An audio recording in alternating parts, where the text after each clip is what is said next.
Balance sheet ನೋಡೋಣ. Balance ಶೀಟ್ಗಿಂತ ಮುಂಚೆ financials ನೋಡೋಣ. ಸೊ ನಾವಿಲ್ಲಿ ನೋಡ್ಬೋದು, ಈಗ ಈ ಸ್ಟಾಕ್ ಇದು ಫೈನಾನ್ಷಿಯಲ್ ರಿಪೋರ್ಟ್ ನಿಮಗೆ ಇಲ್ಲಿ ಕಾಣಿಸ್ತಾ ಇದೆ. So every quarter, every year, every half year, every semi annual data ನಿಮಗೆ ಇಲ್ಲಿ ಸಿಗುತ್ತೆ. ಹಾಗೂ ನಿಮಗೆ ಇಲ್ಲಿ ಕೊನೆಯಲ್ಲಿ ಪ್ರೆಸ್ ಮಾಡಿದ್ರೆ ನಿಮಗೆ ಲಾಸ್ಟ್ 4-5 ಕ್ವಾರ್ಟರ್ಸ್ ಇನ್ಫಾರ್ಮೇಷನ್ನು ಸಿಗುತ್ತೆ. ಸೊ ಬೇಸಿಕಲಿ ನೀವು ಯಾವುದೇ ಒಂದು ಕಂಪ್ನೀಲಿ ಇನ್ವೆಸ್ಟ್ ಮಾಡಬೇಕಾದ್ರೆ ನೀವು ತುಂಬ ಜನರಲ್ಲಾಗಿ ಯೋಚನೆ ಮಾಡಿ, ಏನು ಮ್ಯಾಟ್ರ್ ಆಗುತ್ತೆ ಒಂದು ಕಂಪ್ನೀಲಿ ನೀವು ಇನ್ವೆಸ್ಟ್ ಮಾಡ್ತೀರಾ ಅಂದರೆ ಏನು ಮ್ಯಾಟ್ರ್ ಆಗುತ್ತೆ. ಮುಖ್ಯವಾಗಿ ಆ ಕಂಪನಿ ಬಿಸ್ನೆಸ್ ಹೇಗೆ ಮಾಡ್ತಾಯಿದೆ, ಎಷ್ಟು ಬಿಸ್ನೆಸ್ ಮಾಡ್ತಾಯಿದೆ, ಅದು ಇಂಪಾರ್ಟೆಂಟ್ ಆಗುತ್ತೆ. ಆಮೇಲೆ ಅದರದ್ದು ಆ ಕಂಪ್ನಿ ಪ್ರಾಫಿಟಲ್ಲಿದೆಯಾ ಲಾಸಲ್ಲಿದೆಯಾ, ಪ್ರಾಫಿಟಲ್ಲಿದ್ದರೆ ಎಷ್ಟು ಪರ್ಸೆಂಟ್ ಪ್ರಾಫಿಟ್ಟು, ಲಾಸಲ್ಲಿದ್ದರೆ ಎಷ್ಟು ಲಾಸು, ಆಮೇಲೆ ಲಾಸು ಹಿಂದಿನಕ್ಕಿಂತ ಜಾಸ್ತಿ ಇದೆಯಾ, ಹಿಂದಿನ ಕ್ವಾರ್ಟರ್ಗಿಂತ ಜಾಸ್ತಿ ಇದೆಯಾ, ಅಥವಾ ಫಸ್ಟ್ ಟೈಮ್ ಲಾಸ್ ತೋರಿಸ್ತಿದೆಯಾ, ಅಥವಾ ಲಾಸ್ ತೋರಿಸ್ತಾನೆ ಇದೆಯಾ, ಪ್ರಾಫಿಟ್ ಇದ್ದರೆ ಎಷ್ಟು ಪ್ರಾಫಿಟ್ ತೋರಿಸ್ತಿದೆ, ಇದನ್ನೆಲ್ಲ ನಾವು ನೋಡಬೇಕಾಗುತ್ತೆ. ಆಮೇಲೆ ಜಸ್ಟ್ 1 ಕ್ವಾರ್ಟರ್ ಅಷ್ಟೇ ಅಲ್ಲ, ಇಲ್ಲಿ ನೀವು ಪ್ರೆಸ್ ಮಾಡಿದ್ರೆ ನಿಮಗೆ ಕ್ವಾರ್ಟರ್ಲಿ, ಹಾಫ್ ಇಯರ್ಲಿ, ನಿಮಗೆ ಇಯರ್ಲಿ ಎಲ್ಲ ಒಂದು ಇನ್ಫಾರ್ಮೇಷನ್ನು ನಿಮಗೆ ಸಿಗುತ್ತೆ. ಸೊ ನೀವು ಇಲ್ಲಿ ನೋಡ್ಬೋದು, ಇವಾಗ ನಾನು ನೋಡ್ತೀನಿ ಈ ಸ್ಟಾಕಲ್ಲಿ ನಾನು ಇನ್ವೆಸ್ಟ್ ಮಾಡಬೇಕು ಅಂತ ಅಂದರೆ ನಾನು ಇದ್ರ ಕ್ವಾರ್ಟರ್ಲಿ ಸೇಲ್ಸ್ ನೋಡೋಣ.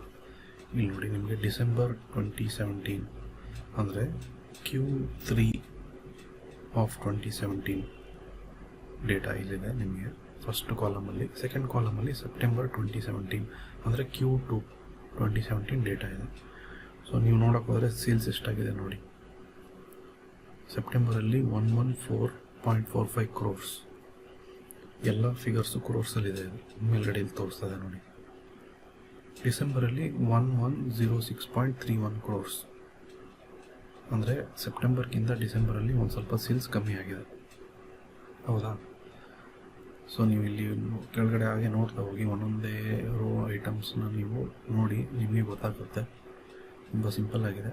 ಟೋಟಲ್ ಇನ್ಕಮ್ ಫ್ರಮ್ ಆಪರೇಷನ್ಸ್ ಇದೆ, ಆಮೇಲೆ ಎಕ್ಸ್ಪೆಂಡಿಚರ್ ಅಂದರೆ ಏನಾದರೂ ಖರ್ಚು ವೆಚ್ಚ, consumption of raw materials, purchase of traded goods, okay, ಈ ಥರ ಎಲ್ಲ ಮಾಡಿ ನಿಮಗೆ ಅದರ ಇಷ್ಟೆಲ್ಲ ನೀವು ಇನ್ಡೆಪ್ತ್ ಆಗಿ ಇವಾಗಲೇ ಹೋಗೋ ಅವಶ್ಯಕತೆ ಇಲ್ಲ. ಜಸ್ಟ್ ಸೇಲ್ಸ್ ಎಷ್ಟಿದೆ ನೋಡಿ, ಕೆಳಗೆ ಬೇರೆ ಏನೇನು ಐಟಮ್ ಇದೆ ನೋಡಿ, ನಿಮಗೆ ಆಮೇಲೆ ಗೊತ್ತಾಗುತ್ತೆ. ಎಂಪ್ಲಾಯಿ ಕಾಸ್ಟು, ಡಿಪ್ರಿಸಿಯೇಷನ್ ಇವೆಲ್ಲ ಸದ್ಯಕ್ಕೆ ಬಿಡಿ. ನೀವು ನೋಡಬೇಕಾಗಿರೋದು ಇಲ್ಲಿ profit and loss before other income except items and tax. So ಇಲ್ಲಿ ನೀವು ನೋಡ್ತು ಅಂದರೆ ಡಿಸೆಂಬರಲ್ಲಿ 210 ಕೋಟಿ, ಸೆಪ್ಟೆಂಬರಲ್ಲಿ 227 ಕೋಟಿ. ಅಂದರೆ ಸೆಪ್ಟೆಂಬರ್ ಕಂಪೇರ್ ಮಾಡಿದ್ರೆ, ಲಾಸ್ಟ್ Q2 ಕ್ವಾರ್ಟರ್ ಕಂಪೇರ್ ಮಾಡಿದ್ರೆ Q3 ಕ್ವಾರ್ಟರಲ್ಲಿ ಸ್ವಲ್ಪ ಪರ್ಫಾರ್ಮೆನ್ಸ್ ಕಮ್ಮಿ ಆಗಿದೆ, ಸೇಲ್ಸು ಕಮ್ಮಿ ಆಗಿದೆ, ಪ್ರಾಫಿಟ್ಟು ಕಮ್ಮಿ ಆಗಿದೆ, ಹೌದಾ. ಸೊ ನಿಮಗೆ other income, profit and loss before items and tax, ಆಮೇಲೆ ಇಂಟ್ರೆಸ್ಟ್ ಎಷ್ಟು ಕಟ್ತಾ ಇದ್ದಾರೆ, ಅಂದರೆ ಇಂಟ್ರೆಸ್ಟ್ ಯಾವುದ್ರ ಮೇಲೆ ಕಟ್ತಾರೆ, ಸಾಲದ ಮೇಲೆ. ಸಾಲ ಕಮ್ಮಿ ಆಯಿತು ಅಂದರೆ ಇಂಟ್ರೆಸ್ಟು ಕಮ್ಮಿ ಆಗುತ್ತೆ. ಸೊ ಅದನ್ನು ನೀವು ನೋಡಬೇಕು. ಸಾಲದ ಬಗ್ಗೆ ಎಲ್ಲಿ ನೋಡೋದು ಅಂತ ತೋರಿಸ್ಕೊಡ್ತೀನಿ. ಸದ್ಯಕ್ಕೆ ಸೇಲ್ಸು ಪ್ರಾಫಿಟ್ ಅಷ್ಟೇ ನೋಡ್ತಾ ಇದ್ದೀವಿ. ಸೊ ಇಲ್ಲಿ ನೋಡ್ತು ಅಂದರೆ ನಿಮಗೆ ಹಾಗೆ ಈ ಎಷ್ಟೋ ಥರ ಪ್ರಾಫಿಟ್ ಬರುತ್ತೆ, ನಿಮಗೆ ಬೇಕಾಗಿದ್ದು ನೆಟ್ ಪ್ರಾಫಿಟ್. ಸೊ ಇಲ್ಲಿ ನೋಡಿ, ಆ ಟ್ಯಾಕ್ಸು ಅದು ಇದು ಅದರ್ ಇನ್ಕಮ್ಮು ಇಂಟ್ರೆಸ್ಟು ಎಲ್ಲ ಸೇರಿ ಎಲ್ಲ ಕಳೆದ ನಂತರ ನಿಮಗೆ ಸಿಗೋದು net profit or loss for the period. So ನೀವು Q3 2017 189.5 ಕೋಟಿ ಪ್ರಾಫಿಟ್ ಮಾಡಿದೆ, ಸೆಪ್ಟೆಂಬರಲ್ಲಿ 202.98 ಕ್ರೋರ್ಸ್ ಪ್ರಾಫಿಟ್ ಮಾಡಿದೆ.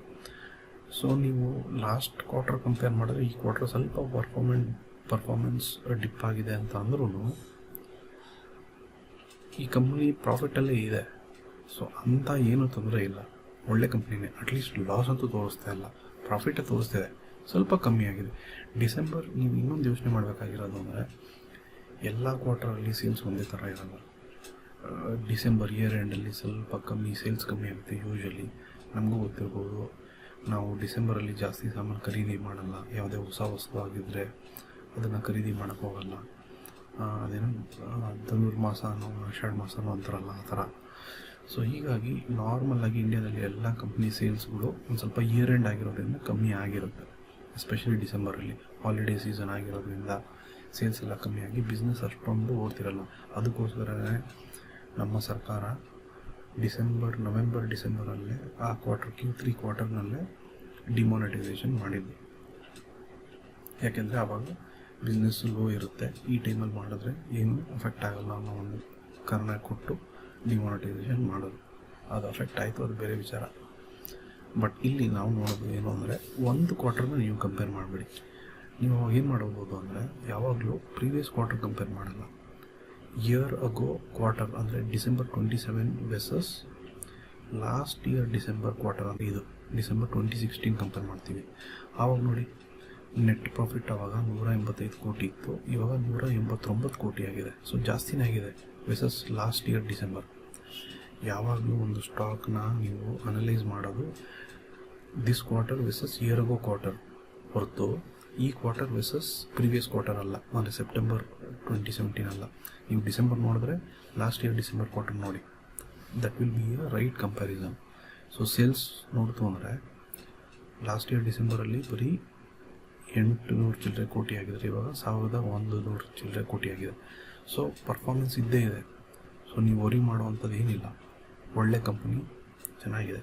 ಹಾಗೆ ನೀವು ಹಾಫ್ ಇಯರ್ಲಿ ನೋಡ್ಬೋದು, 9 ಮಂತ್ಲಿ ನೋಡ್ಬೋದು, ಇಯರ್ಲಿನೂ ನೋಡ್ಬೋದು. ನೋಡಿ, ನಾನು ಇಯರ್ಲಿ ಚೇಂಜ್ ಮಾಡಿದೆ. ಇವಾಗ ನೋಡಿ, ಇಯರ್ಲಿ ಇದ್ರದ್ದು 2016ಅಲ್ಲಿ 3212, 2017ಅಲ್ಲಿ 3788 ಕ್ರೋರ್ಸ್ ಬಿಸ್ನೆಸ್ ಮಾಡಿದೆ. ಒಳ್ಳೆ ಬಿಸ್ನೆಸ್ಸೇ ಮಾಡಿದೆ, ಇನ್ಕ್ರೀಸ್ ಆಗ್ತಿದೆ ಬಿಸ್ನೆಸ್ಸು. ಓಕೆ, ಸೊ ಇದು ತುಂಬ ಒಂದು ಒಳ್ಳೆ ಕಂಪ್ನಿ ಅಂತಲೇ ನಾವು ಹೇಳ್ಬೋದು. ನೀವು ನೆಟ್ ಪ್ರಾಫಿಟ್ ನೋಡ್ತು ಅಂದರೆ ಅದು ನೋಡಿ, 567 ಕೋಟಿಯಿಂದ 715 ಕೋಟಿ ಪ್ರಾಫಿಟ್ ಇನ್ಕ್ರೀಸ್ ಆಗಿದೆ. ಆಲ್ಮೋಸ್ಟ್ 200 ಕ್ರೋರ್ಸ್, 200 ಕೋಟಿ ಪ್ರಾಫಿಟ್ ಜಾಸ್ತಿ ಆಗಿದೆ. ಸೊ ಈ ಥರ ನೀವು ಒಂದು ಸ್ಟಾಕ್ನ ಇನ್ವೆಸ್ಟ್ ಮಾಡೋಕ್ಕಿಂತ ಮುಂಚೆ ಮನಿ ಕಂಟ್ರೋಲಲ್ಲೇ ಎಲ್ಲ ಇನ್ಫಾರ್ಮೇಷನ್ ನೋಡ್ಬೋದು. ಸೊ ಫೈನಾನ್ಷಿಯಲ್ಸ್ ಬಗ್ಗೆ ಆಯಿತು. ಸೊ ಇದಾದ ನಂತರ ಆಮೇಲೆ ಇನ್ನೊಂದು ವಿಷಯ ಮರೆತೆ, ಇವಾಗ ನಾವು ನೋಡ್ತಿರೋದು ಸ್ಟ್ಯಾಂಡ್ ಅಲೋನ್ ಅಂದರೆ ಈ ಕಂಪನಿಯ ಒಂದು ಬಿಸ್ನೆಸ್ ಅಷ್ಟೇ ನಾವು ನೋಡ್ತಾ ಇದ್ದೀವಿ. ಕನ್ಸಾಲಿಡೇಟೆಡ್ ಅಂತ ಅಂದರೆ ಈ ಕಂಪ್ನಿಯ ಓವರ್ ಆಲ್ ಹೆಲ್ತ್, ಅಂದರೆ ಈ ಕಂಪ್ನಿ ಕೆಳಗೆ ಇದೊಂದು ಬಿಸ್ನೆಸ್ ಅಲ್ಲದೆ ಬೇರೆ ಬಿಸ್ನೆಸ್ಸು ಇರ್ಬೋದು.